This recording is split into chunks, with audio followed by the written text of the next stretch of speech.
For today's briefing, we will have updates from Minister of Transportation and Infrastructure, Rob Fleming, and Minister of Agriculture, Food and Fisheries, Lana Popham. We will also have on hand for questions Armel Castellan, Warning Preparedness Meteorologist with Environment and Climate Change Canada, Andrew Giles, River Forecast Centre, Ministry of Forest Lands and Natural Resources, Ashok Badi, Executive Director, South Coast Region, Ministry of Transportation and Infrastructure, and Steve Surrett, Deputy Director, Southern Interior Region, Ministry of Transportation and Infrastructure. A reminder to media on the phone line, please press *1 to enter the queue. You're limited to one question and one follow-up. I will now hand it over to Minister Fleming. Great, thank you. Good morning, everyone. I'm grateful to join you from the territory of the Lekwungen-speaking people, the Songhees and Esquimalt First Nations. Today, Minister Farnworth is in the Princeton area meeting with local officials and all those who are involved in the recovery efforts there. Thankfully, the heavy rains appear to be behind us, although many flood evacuation alerts and orders remain in place for now. For today and the weekend, Environment Canada is predicting wet snow for East Vancouver Island, the Malahat, Victoria, Vancouver, Howe Sound, and the Fraser Valley. And snow is also predicted for northwestern British Columbia, as well as the southern interior and southwest areas of the province. There are currently no flood watches or flood warnings in effect. We appear to be moving into more seasonal cold weather that we're used to seeing in early December. With the extreme weather now past us, we continue to see more stability on our highways network. Since it reopened yesterday, Highway 1 through the Lower Mainland has moved well. This is an unusual time, though, and I urge everyone who must travel to drive with caution. Last night, we had a rock slide on Highway 12, closing the road between Lytton and Lillooet. Crews are on site now, clearing debris. We do hope to have Highway 12 open later today. Highway 99 between Pemberton and Lillooet will remain closed today as a result of a slide that occurred Wednesday evening. Fortunately, all the other routes that are open in some capacity are operating well. That includes Highway 3 east of Princeton, where floodwaters have now receded, allowing that route to resume to two-way traffic. Since the first storms hit almost 3 weeks ago, British Columbians have been doing the right thing. They've been making the right choices that put their communities first, whether that's reducing fuel use or avoiding driving on roads impacted by weather or moderating their purchases. When we were working to get supply chains up and running, it's been a collective effort by our people in an extraordinary time. But we can't let up. We're not out of the woods yet. Every day sees us closer to getting through the immediate crisis so that we can focus on recovery. I'd like to touch briefly on our supply chain.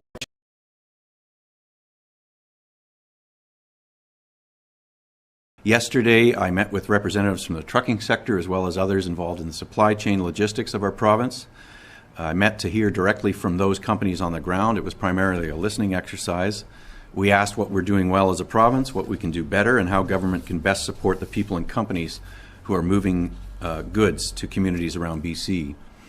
Between Highway 3, our lone commercial truck route to the interior, and the detours that are available now through Washington State, we've now seen over 10,000 trucks move products around our province. CP Rail has been moving freight. CN is working toward a mainline reopening in Vancouver, expected this weekend.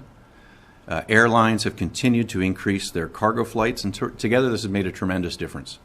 Because at the end of the day, it's the efforts of people I have just mentioned who benefit the most when the shelves of their local stores are fully stocked. So thank you to all those who've been obeying the essential travel orders and doing the right thing in their personal lives and in the way their families consume products that have been in short supply.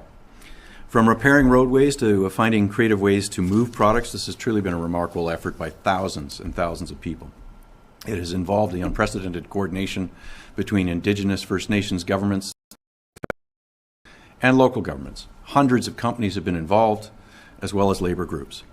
Everyone has pulled together for the common good, and it's been very, very special to witness this happen. We still have a long way to go to get our supply chains back to where we want to have them, but we're considering where we are just a few short weeks after the most unprecedented storm events in the province's history. The progress has been remarkable and inspiring. And I would now like to introduce the Minister of Agriculture, Lana Popham, to provide an update.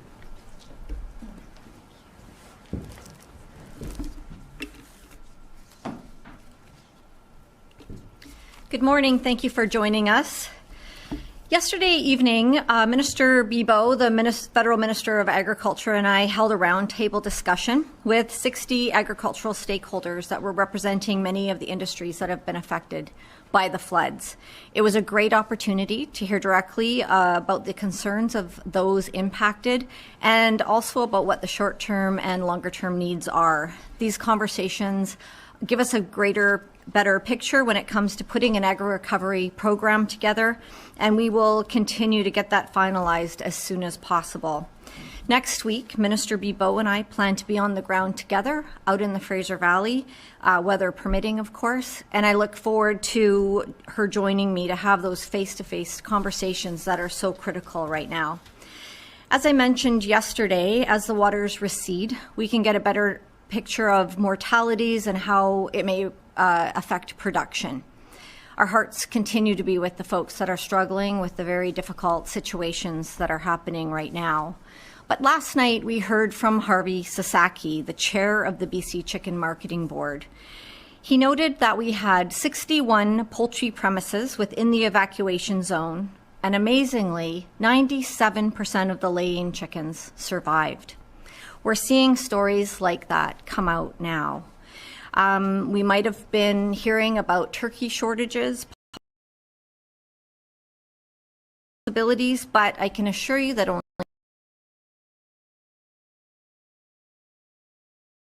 some holiday meals together. I'd like to recognize the collective efforts of all the poultry industry in pulling together and helping one another, as we've seen in other industries. I got a bit of good news this morning coming out of the Sumas Prairie. One poultry farm, Orania Farms, has finished clearing and sanitizing 2 of their large poultry barns. Fresh shavings have been laid, and they're expecting new chicks to be delivered on Monday. I'd just like to give them a huge shout out for all of the work they've been doing. They've been working around the clock. I also got some good news from the dairy industry this morning. 98% of cows from the Sumas Prairie survived the flood. This is really due to farmers working together and communities making sure that they had those farmers' backs. A dairy farmer I mentioned last week who spent 48 hours feeding his cows hay while they stood neck deep in water let me know that as soon as the waters were able to recede enough, the Abbotsford Rugby Association came in and helped him clean up those barns. They cleaned hundreds of stalls and then even assisted the family removing stuff from their soggy basement. And after they did that, they moved on to help other farmers. I've also heard that the hockey team did the same thing.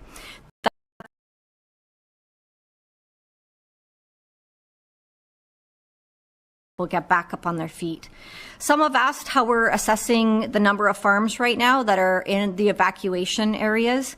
Using data from BC Assessment, we know that there's 817 parcels of land registered as some type of farm use as of yesterday. This includes 159 registered livestock and cattle premises that are registered through our ministry's voluntary premise ID program. I'd like to take the time to encourage ranchers and livestock operators who aren't registered with Premises ID to do so. It allows us to keep track of things more quickly during emergencies. And just a reminder that although this is voluntary right now, it will be mandatory in 2022.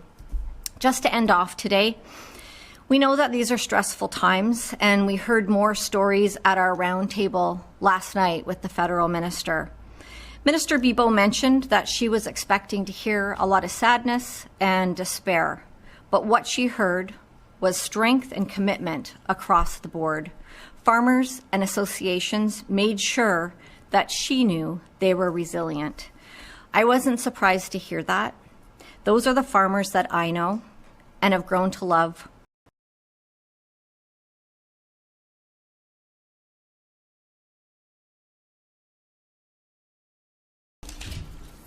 Thank you, Minister. I would like to note that we are joined by Peter Brock, Executive Director of Emergency Management BC, for any questions that may apply. As a final phone line, please press *1 to enter the queue. First question today is from Kristen Robinson, Global News. Thank you. Our first question is for Minister Fleming. What are the timelines on rebuilding Highway 8 from Merritt to Spence's Bridge, the Coquihalla from Hope to Merritt, and Highway 1 between Highway 11 and Spence's Bridge? How much is this going to cost, and where does the money come from? And our second question is for Minister Popham.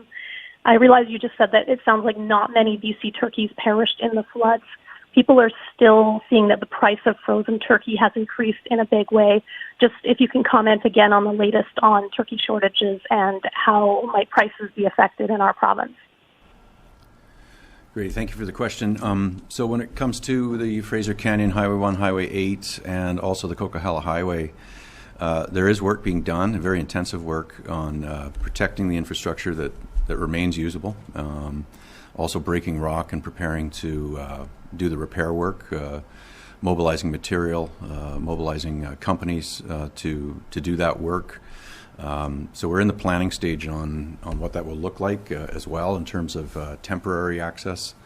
We'll have more updates and a better idea of costs as we do more of the engineering assessments on what the full recovery looks like. We've talked in these briefings about the principle of build back better and climate adaptation for the age of extreme weather events that we're now in, and those are discussions that we're having with our federal counterparts as well as it relates to disaster financial assistance that the Prime Minister has discussed with our Premier about providing resources for our recovery too. So we don't have costs right now, but in terms of reestablishing access in areas of the Fraser Canyon, I can say that we have been working with communities like Cook's Ferry and the Shaken First Nations to try and preserve property. Our crews were able to save a house by putting in riprap to protect it from floodwaters. Yesterday, I know that BC Hydro is on the ground to restore power to those homes that currently don't have power yet. So there's a lot happening. There's roads being punched in that give some access. Some of them are Forest Service roads that are being upgraded and widened and cleared on a temporary basis, but we'll have more to share about what the temporary restored access looks like, as well as the permanent rebuilding plans in the days ahead.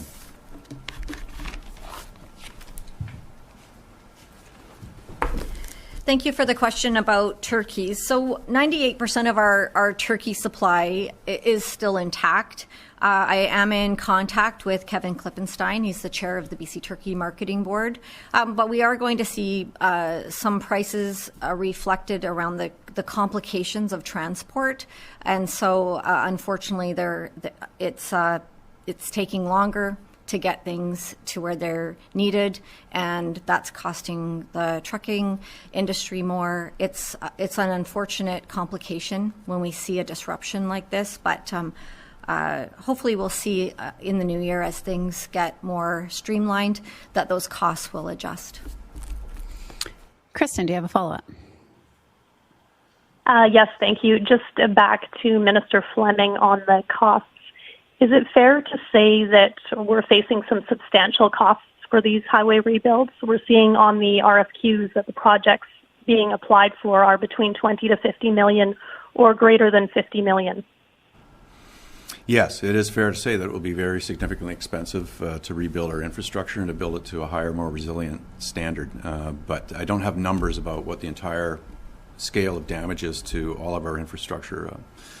In the case of the Coquihalla, there's about 130 kilometers of corridor that are affected, and entire sections that are broken that engineering teams are working on providing a temporary reuse plan on right now. Don't have costs for doing that, but as I've said before, we're not sparing any resources on the efforts necessary to get highway infrastructure in every part of the province that's experienced and sustained damage functioning.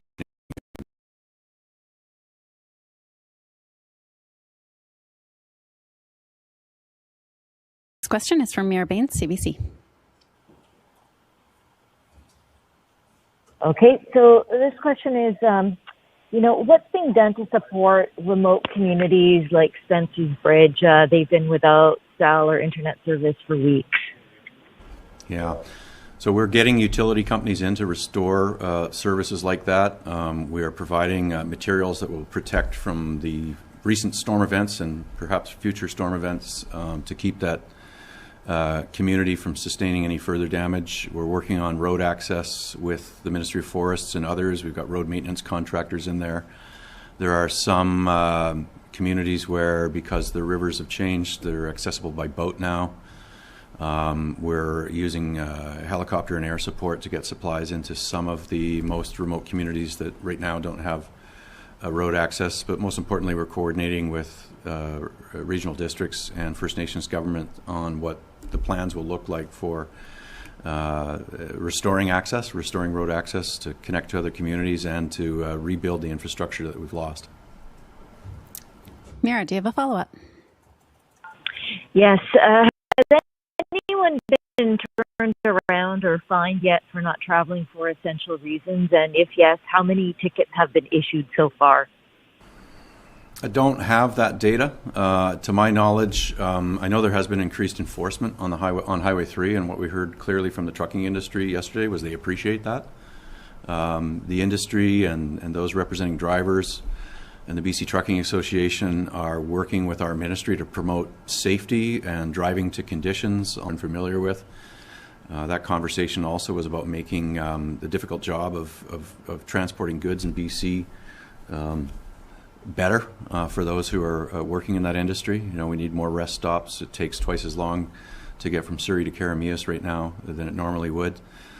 So we need more pull-off areas, and we identified ways to communicate in areas that don't have cell phone service, having more reader boards that allow drivers to anticipate the kinds of conditions they encounter. So those are some of the things that we're working on.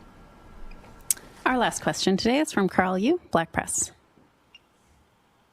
Hi, I'm just wondering, I know there's no flood watches and waters are receding, but it looks like there's about 15 centimeters of snow forecast for the Hope, Merritt, Princeton area. I'm wondering if that's any worries about that affecting flood recovery and that sort of thing in those areas.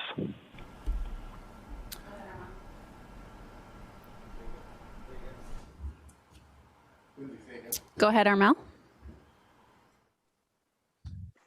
Hi, thank you for the question. Yeah, we are definitely anticipating snow in two different moments. One is going to be tonight into Saturday morning. We've got a snowfall warning for Hope, and the Coquihalla and Allison Pass could see up to 15 centimeters. And then we are also looking at deeper into the weekend, into Monday morning, where another system is sliding down the coast. We're now into a northwesterly flow. So snow is also likely, and perhaps even down to sea level. So definitely, without question, winter tires shifting into winter right now, following Drive BC for the conditions where you are, both on the island, on the south coast, and into the interior, will be crucial for the next few days. Carl, do you have a follow-up? Yeah, I'm just wondering though, like, will that accumulations of snow sort of affect flood situation in the Hope, Merritt, Princeton area? Go ahead, Armel. Yeah, my understanding from River Forecast Center and the briefings that we've been giving to various Emergency Management BC regional offices is that the cooler conditions are actually helpful in stabilizing the environment, and that we are seeing the conditions ameliorate. But certainly a question for Andrew Giles and the River Forecast Center in terms of the flooding piece. Go ahead, Andrew. Yes, indeed. Those cooler temperatures do help to reduce the inflow to some of those already affected river systems, and we'll see with the cooler temperatures, reduced melting of snowpack in the mid to high elevations, and also the sustained freezing temperatures in the interior of BC will help to reduce the water levels on the Fraser, which will help water to be drained more quickly from the Sumas Prairie. That concludes today's update. Please note our next scheduled update is Monday, December 6th.